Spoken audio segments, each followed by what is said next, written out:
The following is a New Hampshire Primary 2020 special presentation.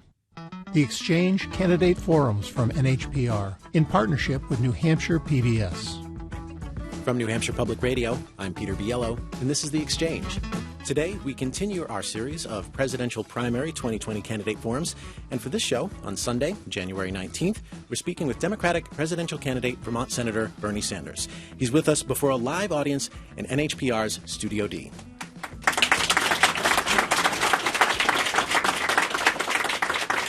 We've been hearing from listeners throughout this campaign season, and we'll bring some of their questions into the conversation today. So thank you to everyone who has written to us in advance. Also, I'll be joined by NHPR's Casey McDermott, who covers politics and policy for NHPR. Senator Sanders, welcome. Thank you very much for being here. Great to be with you. So let's begin. On Thursday, you and your fellow senators took an oath administered by Supreme Court Chief Justice John Roberts to uphold impartial justice in the upcoming impeachment trial in the Senate. You've been extremely critical of the president on the campaign trail, and you are running against him. How can you assure voters that you're going into this process with an open mind?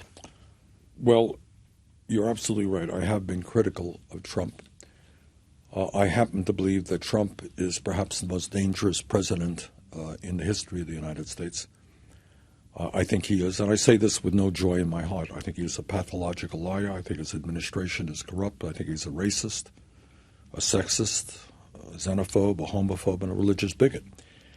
But those charges are not necessarily impeachable offenses. You could be a terrible president and not have committed impeachable offenses. What I will say, if I were a member of the House, and I was for 16 years, I would have voted to impeach him.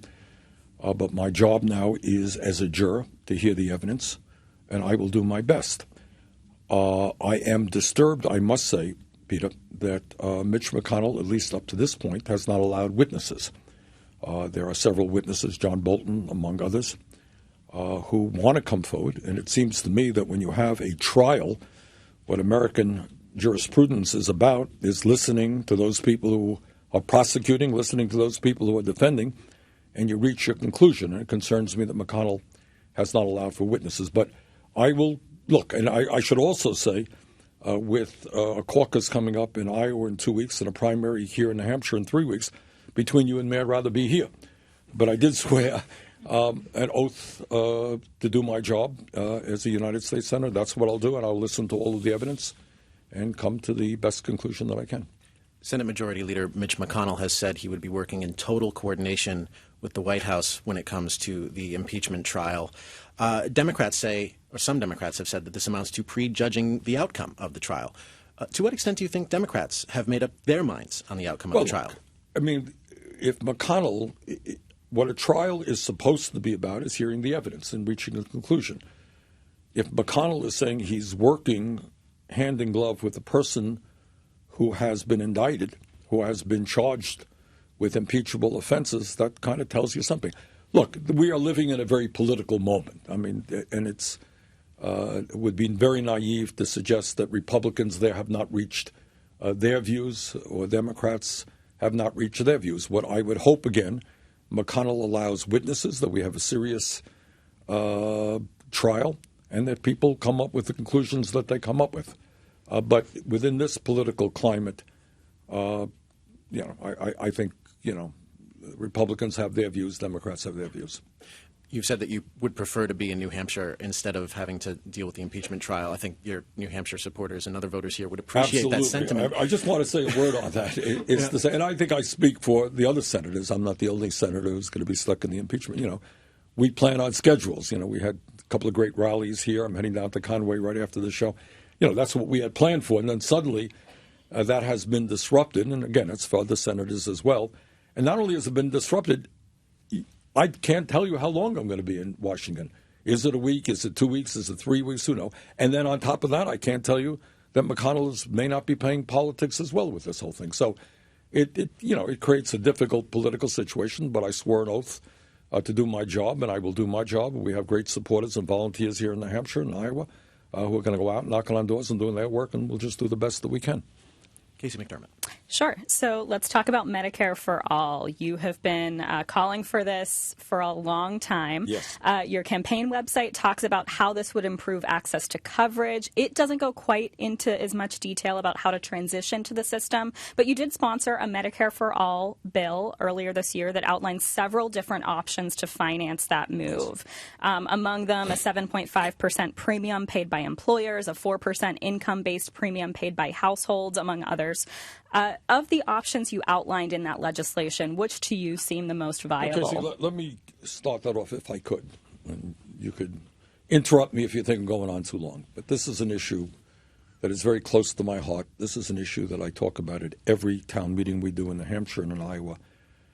It's an issue that moves me because I hear stories from people all over this country about the dysfunctionality and cruelty of the current system. So here's just a few points that I want to make. In America today, we are spending twice as much per person on health care as do the people of any other country. We're spending a fortune, $11,000 per person. You would think that when you spend so much money, we would have a system where every single American would have quality health care. Not quite the case. Today, 87 million Americans are either uninsured or underinsured. 30,000 people die each year because they don't get to a doctor on time. We pay by far the highest prices in the world for prescription drugs, in some cases 10 times more than our Canadian neighbors pay for the same exact product.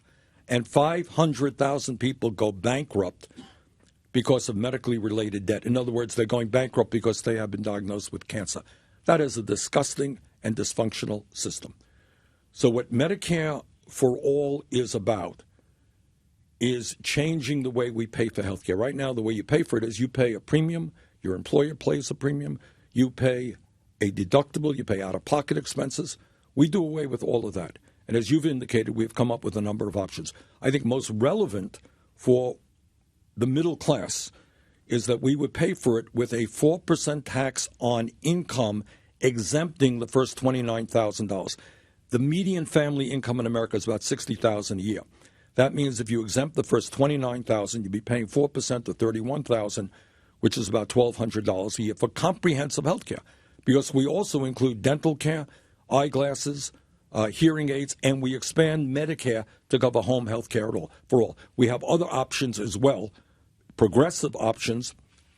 Taxes on employer, you indicated payroll tax is one option. At the end of the day, we are able to provide comprehensive health care to all at a far lower cost for the American people because we're ending the profiteering, $100 billion a year, from the healthcare industry, and furthermore, the incredible complexity of administering thousands of separate plans, which are wasting some $500 billion a year. So just to follow up on that, your home state, Vermont, as you well know, spent years trying to launch its own single-payer healthcare system, but abandoned that effort in recent years after failing to come up with a way to make the system work. What lessons do you draw from that experience, and how would you avoid running into the same challenges if you rolled it out nationally? Vermont had a better governor at the time. It might have been different. Look, I think Medicare for All is supported by the National Nurses National Nurses Union, which has endorsed me, by many, many doctors, primarily primary care physicians, who are themselves sick and tired of arguing with insurance companies about whether they can prescribe this drug or do this type of therapy. This is not a radical idea. The point that I want to make is this is not a radical idea. In one form or another, it exists all over the world. It exists in Canada.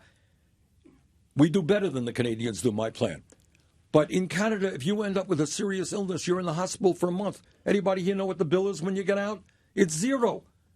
And yet they are spending half as much per capita on health care as we do. Let's be clear.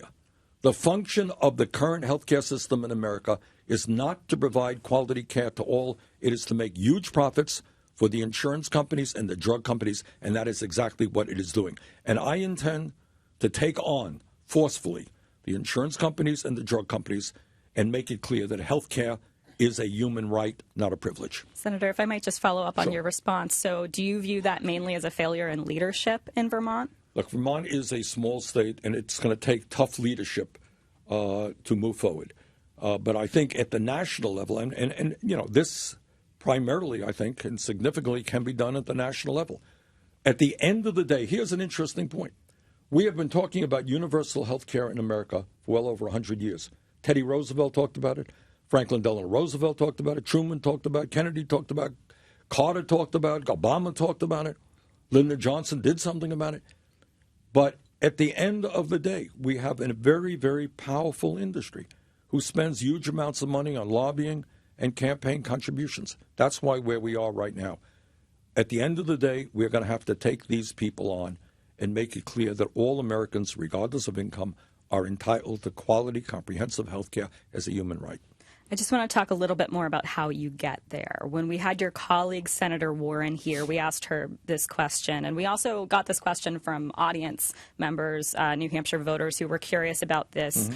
Regardless of how it's paid for, Medicare for All would result in a pretty serious shift, I think you would agree, in how we do health care in this country. Yes. Even supporters of Medicare for All have said that it could cost a lot of jobs, somewhere in the range of 2 million jobs lost, many of those in administrative positions and insurers and doctors' offices. An expert that talked to Kaiser Health News about this earlier this year said that proponents of Medicare for All have to think about what a, quote, just transition, or in other words, a fair transition might look like. What does a fair transition look like for you? I do agree with that. Because if at the heart of what we are trying to do is create a simple, non-complicated system, which is what you got right now, I don't think, millions of people are being driven crazy by trying to deal with the insurance companies and are you covered or are you not covered and arguing with everybody. You got a lot of people out there in administration. And when you have a simple system and not thousands of separate systems, you save a lot of money on administration. But your point is fair.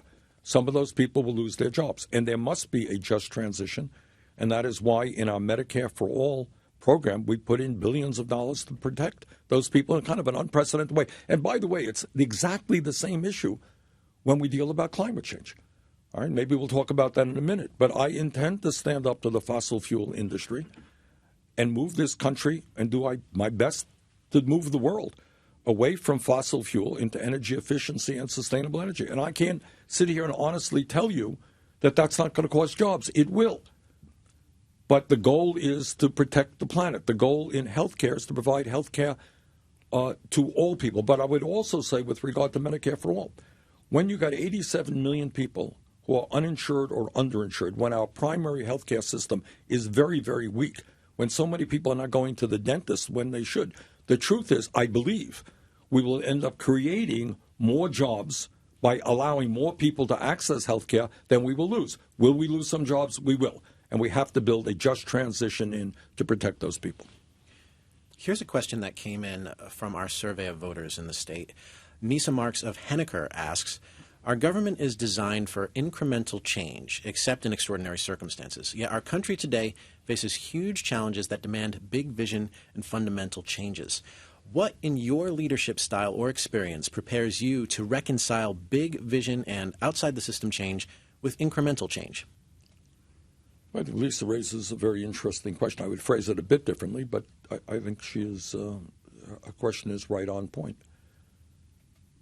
This country today faces enormous challenges, as does the world. I wish I could tell you, look, I think we just need a little bit of an adjustment over here, a little tinkering over there, and things will be okay. That is not where we are at this moment. For a start, we have a president who is, in my view, the most dangerous president in the modern history of this country. And that begins the discussion of the necessity to defeat him, how we can defeat him. Second of all, when you look at issues like a corrupt political system, we pride ourselves in terms of being one of the long-standing democracies in the world.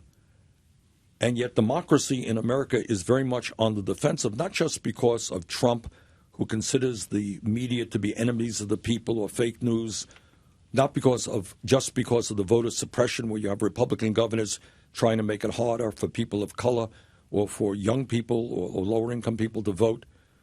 But we have a political system today which allows billionaires to buy elections. If you guys were billionaires, and I'm sure that on your salaries you are probably not billionaires, you could contribute hundreds of millions of dollars to elect candidates that you wanted. Is that really what democracy is about? That's why I believe we must overturn Citizens United, move to public funding of elections. So that is a huge crisis. The very existence of American democracy is a huge crisis. And then you have income and wealth inequality. You got 3 people in America owning more wealth than the bottom half of America. Over the last 30 years, the top 1% have seen a $21 trillion increase in their wealth, while the bottom half have seen a decline in their wealth. Is that a crisis? I think that is a crisis from an economic point of view, as well as, if you like, a morality point of view. We're the richest country in the history of the world, and half of our people are living paycheck to paycheck. And then, on top of all of that, you got the existential crisis of climate change. What the scientists are now telling us is if we do not act boldly, let me underline, boldly, and aggressively, the planet that we're leaving our children and grandchildren will be increasingly uninhabitable, unhealthy, and unhealthy. This is a crisis that has got to be dealt with. I wish I could tell you, look, we got 50, 100 years to deal with climate change, and we're going to get some more solar panels up here in New Hampshire, get a little bit of wind up in Vermont. Hey, we're going to be in great shape. I wish I could tell you that. It would be a lot easier. And then I got to tell you that it's not just an American issue. This is a global issue. America can do everything right. And if you got China and Russia and India doing it wrong, this planet is in very serious shape. So how do we not appreciate that this is a pivotal moment for America and the world? We need bold solutions. And at the end of the day, and I know people don't like talking about it, I know people get nervous when I talk about it, but at the end of the day, we have to recognize that we have a corporate elite in this country as part of the 1% who are not only extremely greedy, but in many senses they are corrupt. And that if you want real change in America, we have got to summon up the courage to take them on. If you think you could do that by not having a political movement prepared to take on the wealthy and the powerful and their greed and their corruption, I would disagree. And Senator Sanders, so you're describing a lot of big changes to a very big system. Do these proposed changes require, in your view, taking control of the Senate, perhaps in a supermajority, keeping the House, and also winning the presidency? Or can you do it as president without having full control of Congress? That's a great question, and I'll just give you my best answer. Obviously, if I am the Democratic nominee, I will do everything I possibly can to see that the Democrats gain control of the Senate and expand their position in the House. But this is what I believe, and it's kind of what's motivated me throughout my whole political life. I have always believed that real change, always takes place from the bottom on up, not from the top on down. What does that mean? It means that if you look at the history of America, you look at the struggles of working people and their ability to form unions over 100 years ago. You look at the women's movement, the civil rights movement, the gay rights movement, the environmental movement today. It is millions of people standing up and fighting for justice. That is the way real change takes place. And as president, I will not only be commander-in-chief of the military, I will be organizer-in-chief, rallying the American people around a justice agenda. This is NHPR. You're listening to The Exchange. We're speaking with Democratic presidential candidate in Vermont, Senator Bernie Sanders. When we come back, we'll talk about more policy positions, including Senator Sanders' position on guns. This is The Exchange on NHPR. I'm Peter Biello. We'll be right back. You're watching Primary 2020, the Exchange Candidate Forums from NHPR, produced in partnership with New Hampshire PBS. This is The Exchange on NHPR. I'm Peter Biello, and today it's the latest in our Presidential Primary 2020 Candidate Forums. I'm here with NHPR's Casey McDermott, and we're speaking with Vermont Senator Bernie Sanders. And we wanted to ask you, Senator Sanders, a few questions about your position on guns. When it comes to guns, you've been at odds at times with many in the Democratic Party, which has long promoted gun control. You opposed the 1993 Brady bill, which established federal background checks on firearm purchasers and a 5-day waiting period for checks. In 2003 and 2005, you supported legislation that protects gun manufacturers and sellers from lawsuits over misuse of a firearm, with some exceptions. You've recently taken more aggressive positions in favor of gun control. So what is your view on those earlier votes now? Thank you. Well, my view is, as you know, I'm from Vermont, which is a neighbor of New Hampshire. that in Vermont there was virtually no gun control legislation, literally until a couple of years ago. And that is the state that I represented. When I ran for Congress in 1988 and lost by 3 points in a three-way race, my position was that we should ban the sale and distribution of assault weapons. The gun groups opposed me, and that may have been one of the factors. There were other factors why I lost that election. But to answer your question, I think the people of Vermont, I suspect the people of New Hampshire, the people of America have moved in a different direction with regard to guns as a result of the horrific, unbelievably, I don't know what the word is, terrible, frightening gun violence that we have seen over the last many, many years. And my view now is that we cannot have gun policy in America, as is currently the case, dictated by the NRA. The NRA has intimidated Trump, has intimidated the Republican leadership, and that's why we're doing nothing on guns. So my view is that gun policy, and here's some really good news. I mean, Vermont's views have changed on guns. I suspect New Hampshire's have as well. Right now, as we speak in Virginia, there's quite a dispute going on with regard to guns. Their views have changed as well. But the people of this country want us to do everything that we can to end horrendous violence, gun violence that exists. And to me, I'll tell you what that means. It means universal background checks. It means eliminating the gun show loophole. It means doing away with the so-called straw man provision, which allows people to legally buy guns and then perhaps sell them to criminal elements. It means something that I've supported for decades, ending the sale and distribution of assault weapons. It means dealing with this manufacturing liability issue, and my view has changed on that issue. How did it change? Well, it changed because, I mean, it became clear to me that if I'm a gun manufacturer and I'm selling guns in a small town, and suddenly I'm selling 10 times more guns than normally you would expect people to be buying, you got to add two and two together that maybe those guns are not for that community, but they're going to people who should not have that. And there were some gun manufacturers who refused to acknowledge it. That's why my view changed on that. But at the end of the day, I'll tell you a story right here from New Hampshire. I was at a town meeting, and a woman stands up, asked me a question. She said, "Senator, what am I supposed to tell my 11-year-old daughter who tells me that she wants a bulletproof backpack for Christmas?" How tragic is that? I got grandchildren here in New Hampshire, kids who are on these drills, which means that kids all over this state, all over this country, are frightened to death about what should be a joyful experience. Go to school, you learn, you socialize, and now they're scared. So this is a serious, serious problem, and we have to be aggressive in dealing with it. There will be differences of opinion, but the good news is I think the American people, urban, rural, gun owners, non-gun owners, have really more or less come together around a pretty good agenda on how to deal with gun violence, and that means that the NRA cannot be the determining factor. It's the American people's views that must carry. And what is your view on licensing and permitting requirements for firearms? Be a little bit more explicit. Would you propose? Some have argued that in order to get a handgun, you would have to get a license in the same way that people have to get a license to drive. Is that something that you would?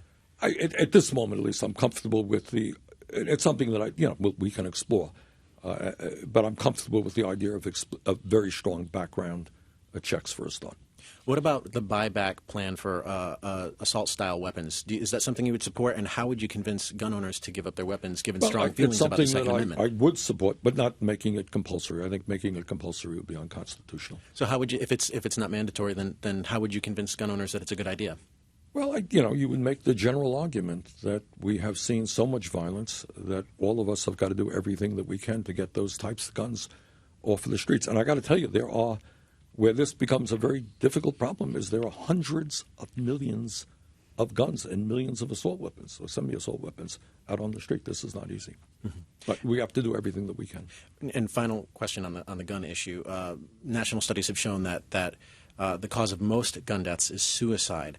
How would the reforms you support help address the problem of suicide? Suicide is a fearful issue in this country. As I'm sure most people know, ahistorically, we are actually seeing a decline in life expectancy in the United States. We've seen that for the last 3 years, which is rather unbelievable given the advances that we see in medicine. And in the rest of it's not true for the rest of the world. They're seeing, modest increases in life expectancy. Why is that? Doctors call that diseases of despair. So this gets beyond guns. This gets to a very serious problem facing lower income and working people all across this country, often in rural areas, in agricultural areas. People who are feeling so depressed about their own futures, people who are working longer hours for low wages, people who worry about their children even being worse off than they do, seeing no future at all. And then what happens is what the doctors are telling us who study this issue is you're seeing a growth in alcoholism, you're seeing a growth in drug addiction, and you're seeing a growth in suicide. So to answer your question, obviously the answer is to give hope to people. In rural America, that means to rebuild our rural communities, which all over this country, in Vermont, our most rural communities are seeing a decline in population. Young people are leaving. There aren't any decent jobs there in many cases. Education is not adequate. Schools are being shut down. Downtowns are being boarded up all over this country in rural America. Many urban communities are doing just fine. And one of the things that I would do as president is focus on the needs of rural America, something that has been ignored for too many years. Give hope to people, and I think that is one way that we address the crisis. But the other way, obviously, is a failure of our healthcare system. You go into rural areas, you go into areas all over America. You don't have the money. We get calls in my office, and I'm sure other senators get the same call. Somebody calls up, and I remember a call came to my office. I am worried to death about what my brother is going to do to himself or to somebody else, and we can't find the kind of counseling that we need. We can't afford it. That's going on all over this country. So you have people today all over America who are suicidal. Some of them have guns. They may become homicidal. Do we have the kind of mental health capacity to address those issues? And the answer is absolutely we don't. And that is something, by the way, that a Medicare for All system would be a significant improvement over where we are today. Casey McDermott. Senator, I just want to move on to a different issue here. Your campaign's earned the backing of a number of people who are leaders within the state's refugee communities here in New Hampshire. What kind of conversations have you had with those individuals, and what would you do as president to specifically help refugees? One of the uglier aspects of the Trump administration is his effort to try to divide us up. Based on the color of our skin, our sexuality, where we were born, our religion, our gender. So the first thing that I think a president who is not a xenophobe or a bigot does is say that we are all in this together, and we're going to stop the division that we try to run an administration not based on hatred and divisiveness, but on compassion and love. My father was an immigrant. He came to this country from Poland at the age of 17 without a nickel in his pocket, couldn't speak English, never made any money, but he was the proudest American you ever saw. And that's kind of the history of America. So we need to stop the demonization. We need to develop policies that address the needs of the immigrant community. As President of the United States, I believe absolutely that there is support in the Congress right now, bipartisan support, for comprehensive immigration reform and a path towards citizenship. On my first day as president, through executive order, I would end all of Trump's racist immigration executive orders and reestablish the legal status of the 1.8 million young people and their parents for the DACA program, and very much change our border policy so that federal agents are not snatching babies from the arms of their mothers. So, basically what Trump tries to do for political purposes, like demagogues all over the world do, divide people up. And one of the groups he attacks virtually every day are the undocumented and immigrants. I will absolutely on day one put an end to that. We have this question from a listener. Elizabeth in Concord wanted to know, or rather she writes, explain your evolution on a national issue, a long-held belief you changed your mind on after being presented evidence to the contrary. Well, guns is one, but... Do you have another? I mean, I think you change your views If you go back to what I believe, read the things that I talked about in the early 80s when I was mayor of Burlington, Vermont. I talked about income and wealth inequality. I talked about a government's needs, and I tried to do that as mayor of Burlington and as a congressman, as a senator, to try to represent working people and not just the wealthy and powerful. I've always believed that health care is a human right.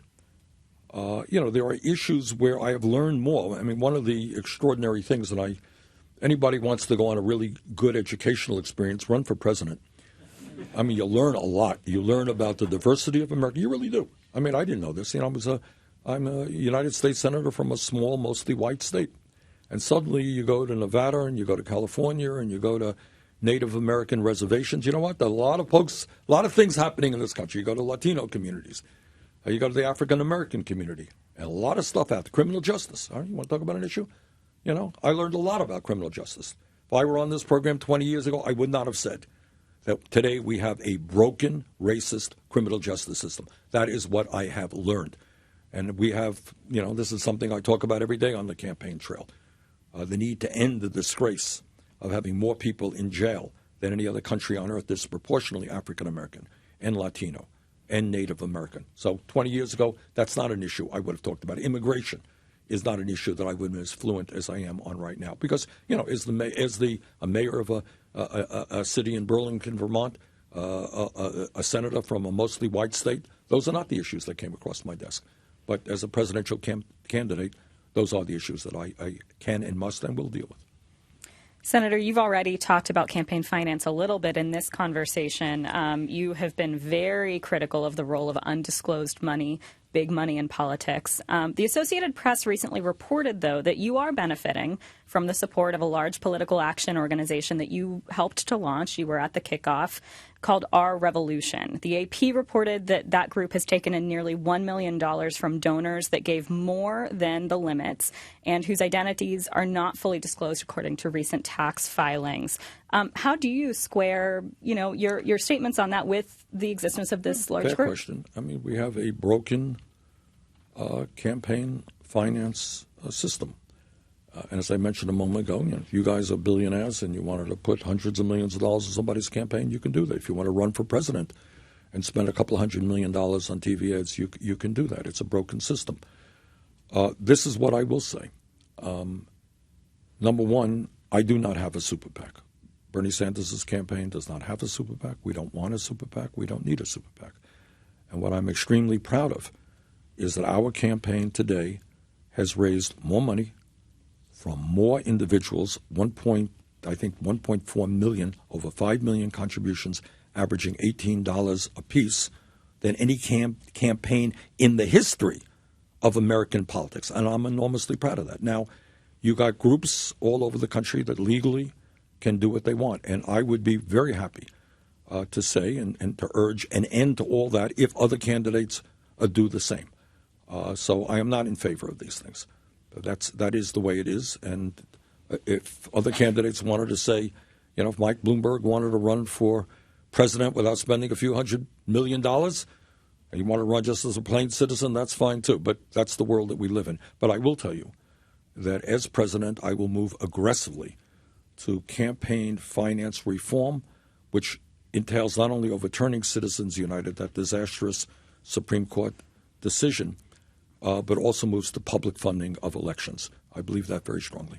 Senator, so just to clarify, what is your relationship to the group? Right now, legally, and in fact, you're quite right in saying that after the campaign, we launched that. I did.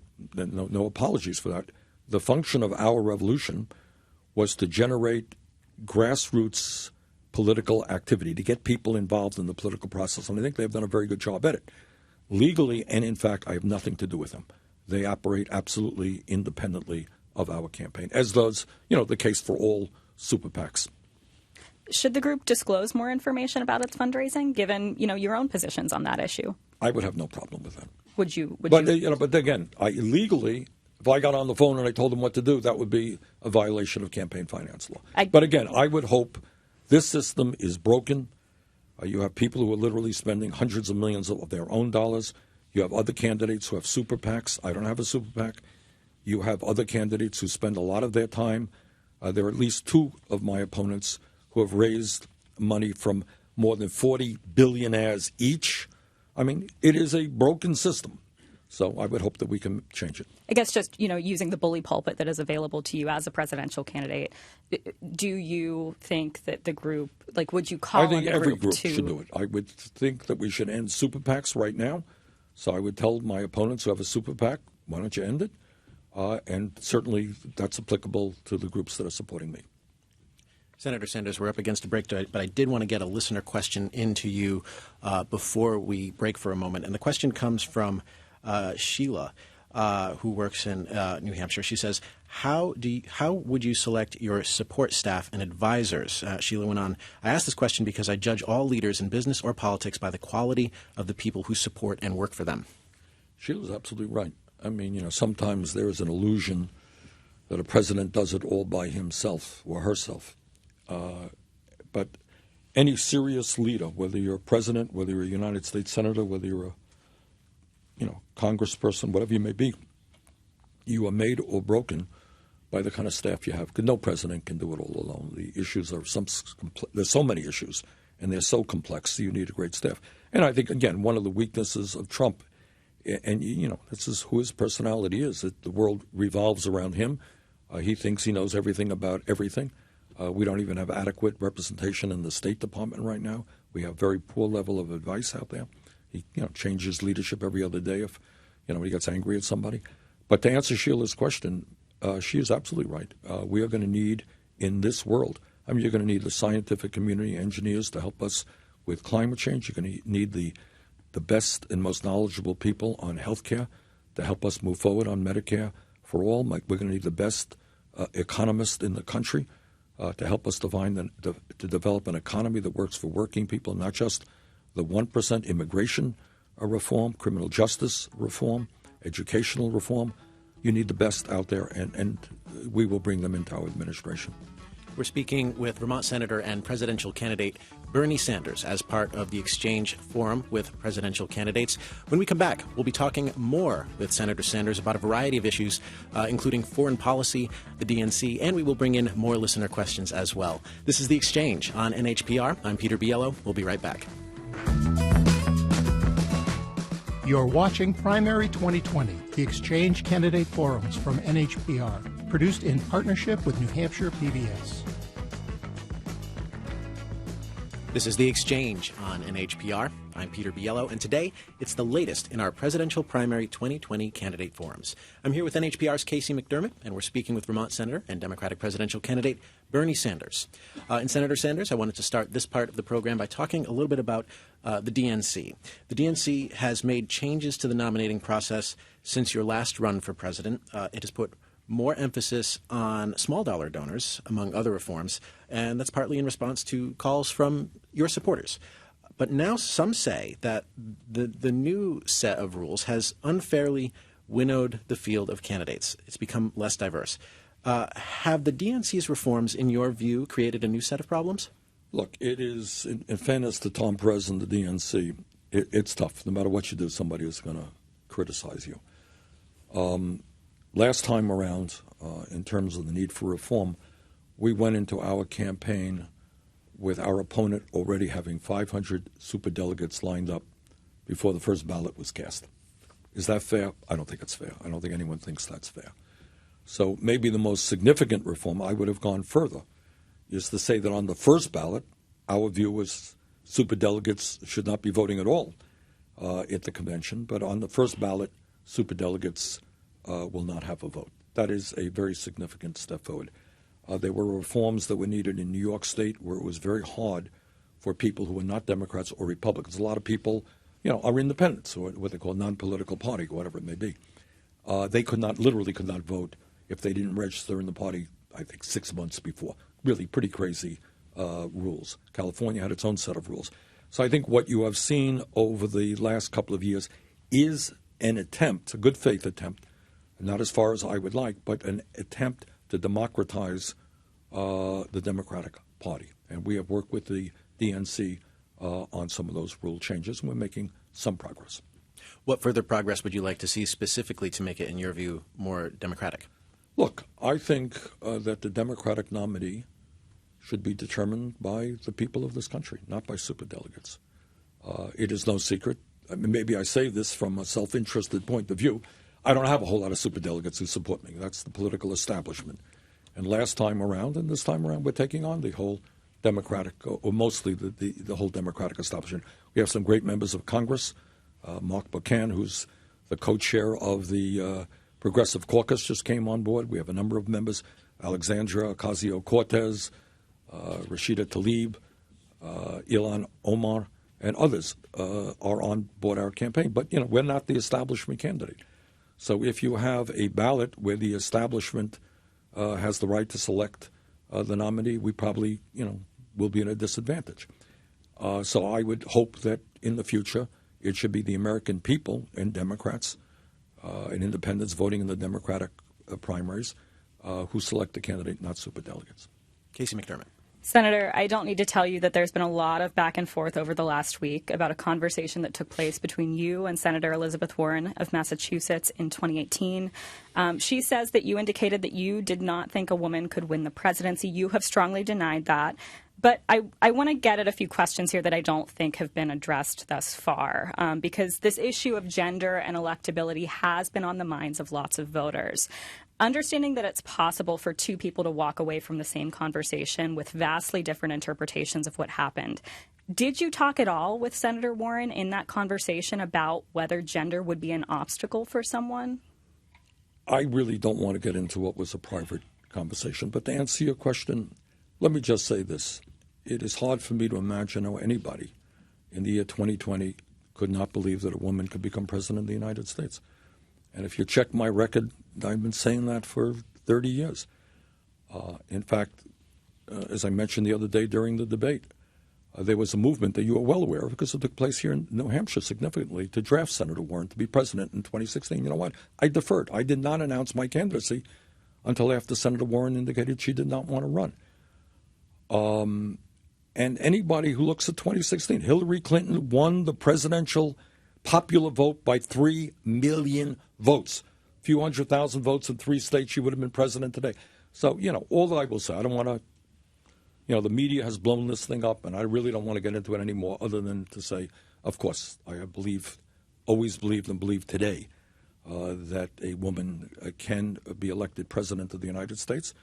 And trust me, if I am not the nominee and a woman is, I will do everything I can to make sure that she is elected. Well, again, just to kind of take it from a bigger picture view, for example, there was a poll last year that found that 74% of Democrats and independents would themselves be comfortable with a woman president, but only 33% of them believed that their neighbors would be. So this is an anxiety that exists. Right, it does. And I think, look, as a country, we have come a long way.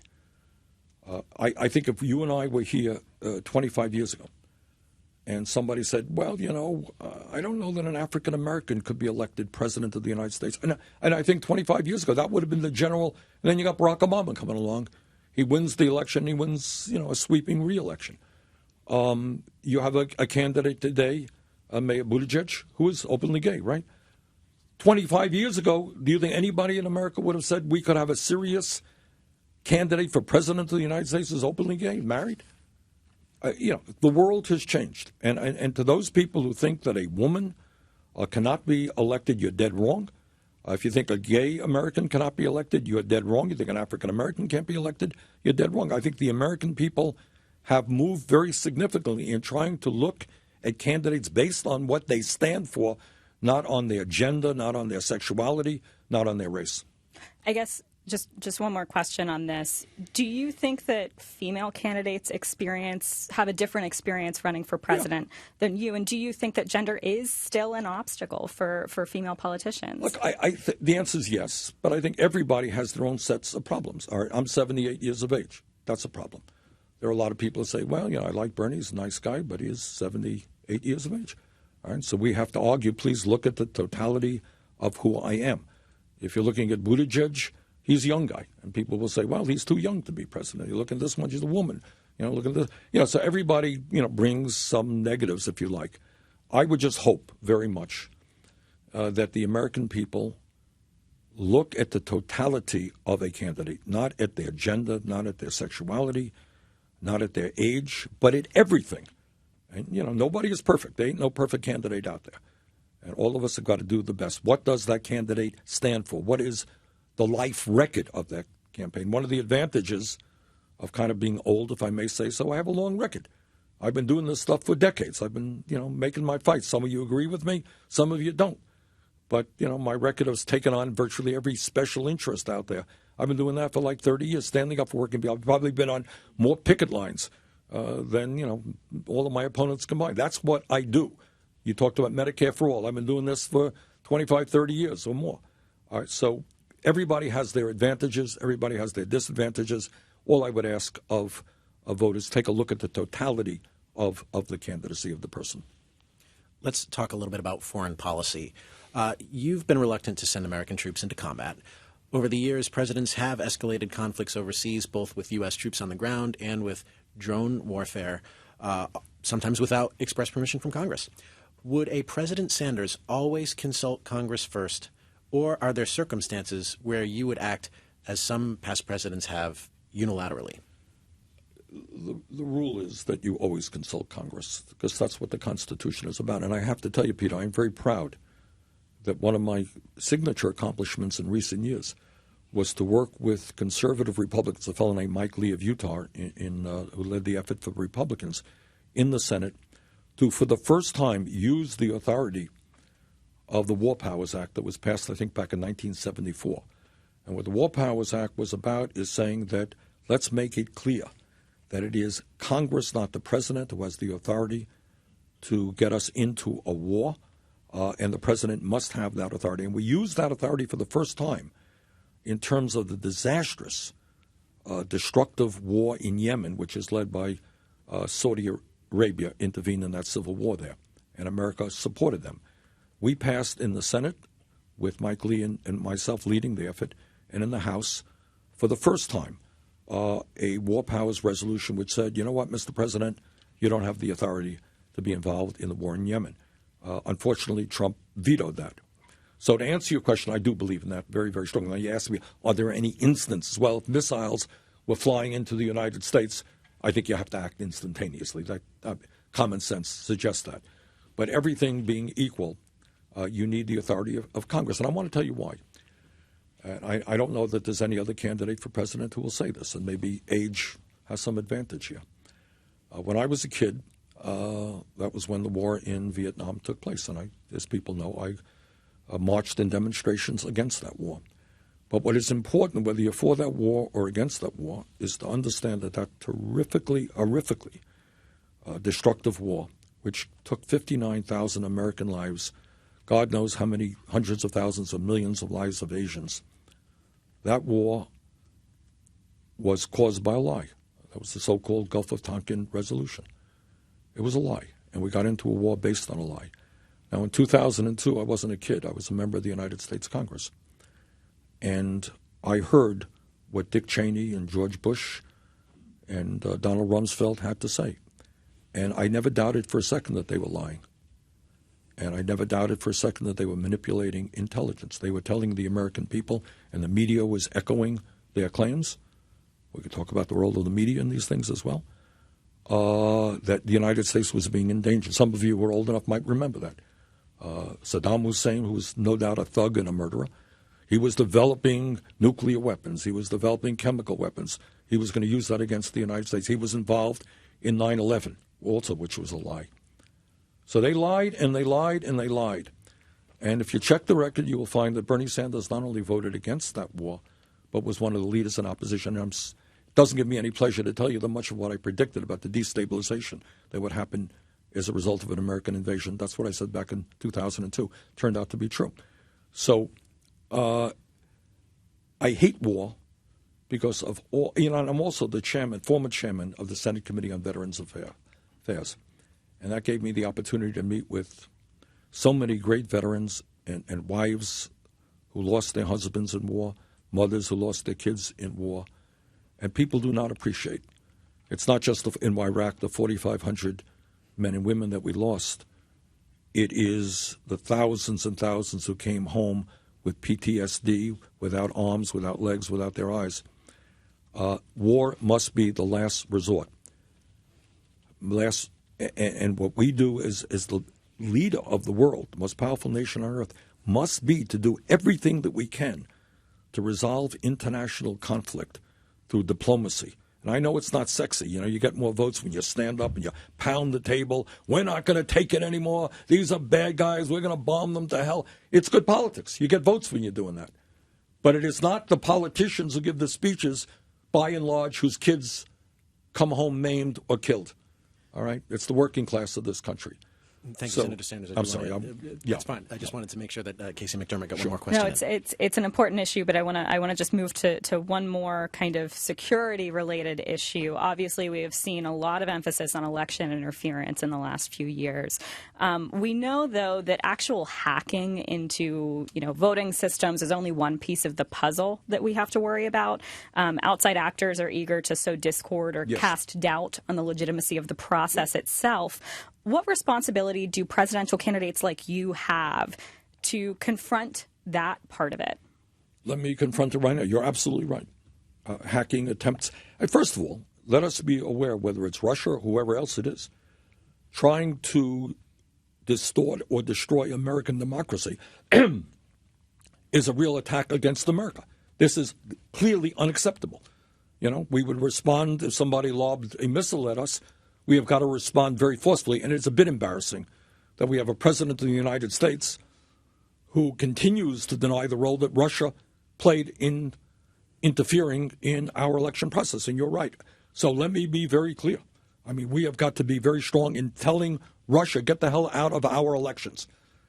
They are moving in their own country toward more and more authoritarian rule. We don't need them fomenting discord. You're exactly right.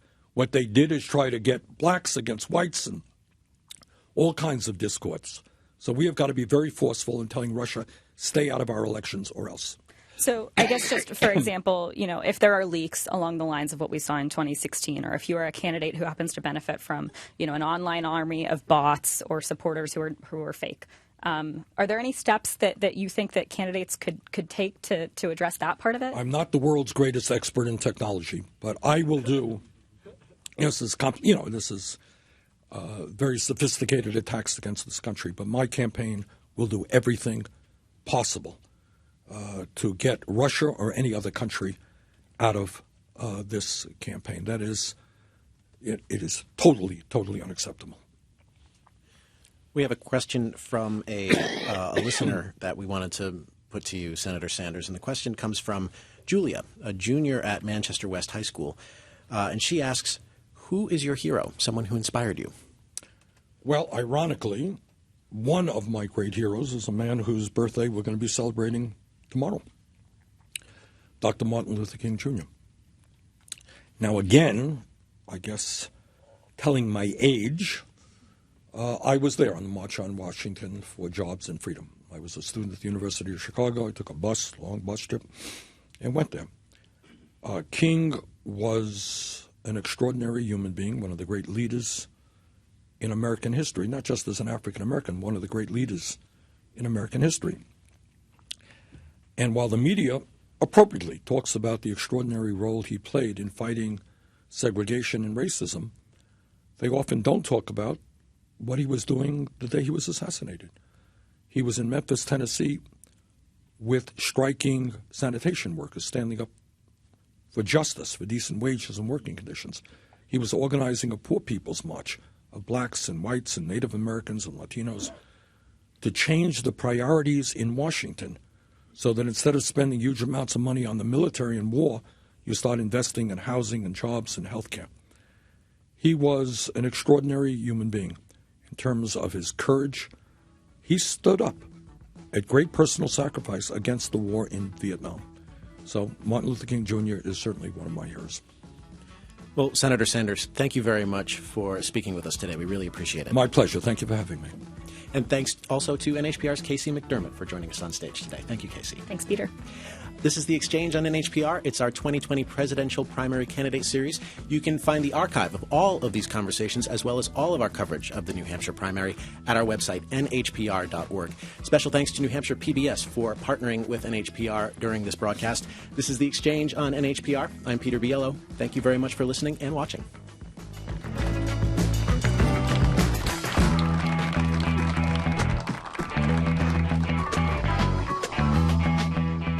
This has been a New Hampshire Primary 2020 special presentation. The Exchange Candidate Forums from NHPR.